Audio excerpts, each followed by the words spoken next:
June 1780. London is burning. Not metaphorically, the city is genuinely on fire. Flames are tearing through the city's largest prison. Mobs are smashing their way into the Bank of England. And for one terrifying week, the most powerful city on earth is, quite literally, out of anyone's control. Soldiers camp in the royal parks. Families bolt their doors and pray their street isn't next. By the time it's over, hundreds of people are dead. And here's the strange part. It all began with a protest about religion that for a single afternoon was peaceful. This is the story of the Gordon Riots, how a march on Parliament spiraled into the worst civil unrest London has ever seen, why ordinary people picked up clubs and torches, and what it cost them. We've used modern AI techniques to bring the old engravings and prints from 1780 back to life. So you're not just hearing about these scenes, you're going to see them, almost as if you were standing on a street corner watching them unfold. Stick with me to the end, because the way this story ends will probably surprise you. To understand why London erupted, we need to rewind 2 years to 1778. Britain is fighting the American colonies, France, and soon Spain. The army is stretched painfully thin. So, Parliament passes the Catholic Relief Act, a modest law that lifts a few of the restrictions placed on Catholics for nearly a century. Catholics can now own property more freely and, crucially, join the British Army without swearing an oath that their conscience wouldn't allow. To us, that sounds like basic fairness. But to a country that had grown up on tales of Catholic plots against the crown, it feels like a betrayal, as if opening the gates to an enemy within. That fear finds its loudest voice in a young member of Parliament named Lord George Gordon. He's only in his 20s, born into privilege, restless, and utterly convinced that arming Catholic soldiers is a recipe for treason. He becomes president of the Protestant Association and begins building a movement around a single, simple, furious idea. Repeal the act before it's too late. By the spring of 1780, Gordon gathered tens of thousands of signatures on a petition. On the morning of the 2nd of June, he calls his followers to St. George's Fields, south of the river.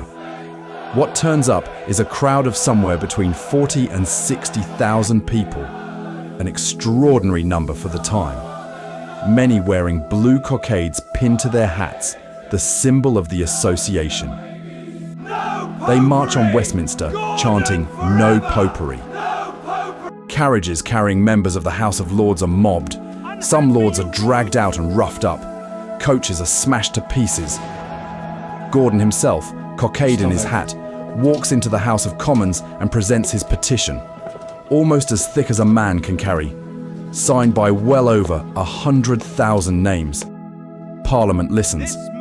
It then votes down the petition, 192 to 6, and schedules a debate for another day. Soldiers arrive, and, remarkably, the crowd disperses without serious bloodshed. For one afternoon, it seems as though London has dodged trouble entirely. It hasn't. At night, the atmosphere changes.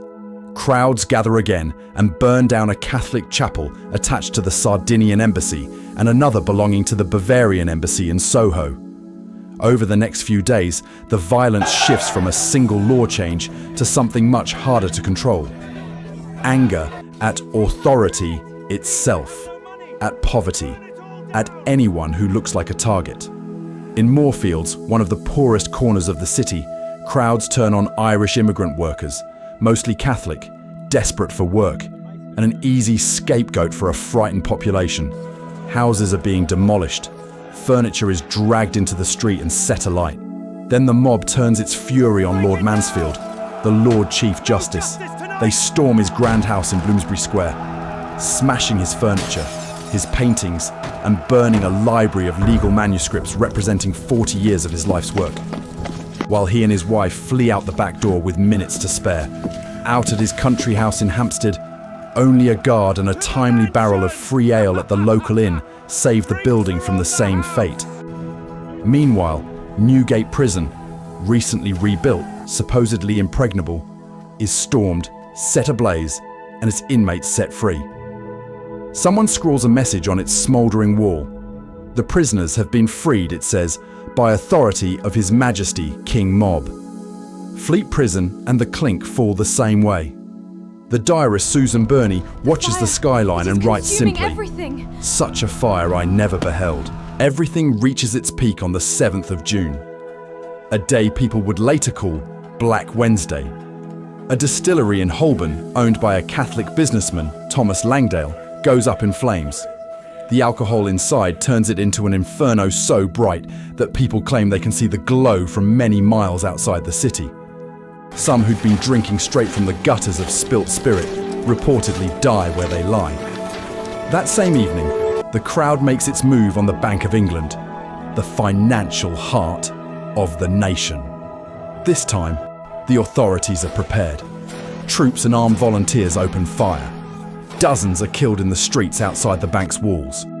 The army has finally been given the order that had been refused all week. Fire on any group that won't disperse. Through that night and the next day, soldiers do exactly that. By the time the smoke clears, somewhere close to 300 people lie dead from gunfire alone, with the wider toll, counting fires, drink and despair, likely reaching several hundred more. In the weeks that follow, around 450 people are arrested. Roughly 24 are publicly hanged. Ordinary Londoners, tradesmen, labourers, even women, made examples of for a week of chaos that had, in truth, far deeper roots than any one person's actions. And Lord George Gordon, the man whose name the whole affair bears. He's arrested and charged with high treason, and acquitted. He'd go on to convert to Judaism, fall out spectacularly with the French royal court, and end his days in the very same Newgate prison that his followers once burned to the ground, where he died of typhoid in 1793. So that's the Gordon Riots, a week when fear, faith, poverty and politics collided, and London paid the price in blood and ash. It's a sobering reminder of how quickly a peaceful crowd can turn into something uncontrollable, and how ordinary people so often bear the heaviest cost when that happens. If you found this story as gripping as I did, give this video a like and subscribe for more deep dives into the moments that shaped the city we know today. Thanks for watching. I'll see you in the next one.